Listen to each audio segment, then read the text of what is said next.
আমার মন মানে না যৌবন জ্বালা। ওই নয়ন, শোনো শোনো শোনো শোনো। কি প্রবলেম? ওই শোনো ভাই, আসতেছে। নয়ন, কি ব্যাপার? তুমি যে এই যে আমার পিছনে গাড়িটা ছাইরা তুমি যে আগে চলে আসলা, কেমনে আসলা? আমি তো বুঝলাম না। 50 কিলো রাস্তা ঘুরে আসছে, তেল বেশি খেয়েছে 30 লিটার। এটা কিন্তু আমি আপনাকে কইলাম, আপনি কিন্তু কাক করেন না ভাই, এটা কিন্তু ভেজাল হয়ে যাবে, চাটনি নিয়ে টানাটানি লাগাবে। আচ্ছা ঠিক আছে, বলবো না। আমাকে কাউকে বলা ঠেকা?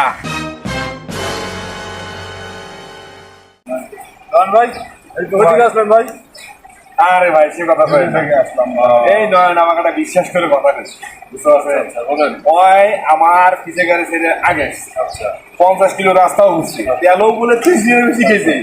তো ভাই এই কথাটা আমার মা কত মানা করছে, আমার কি কর ঠেকা?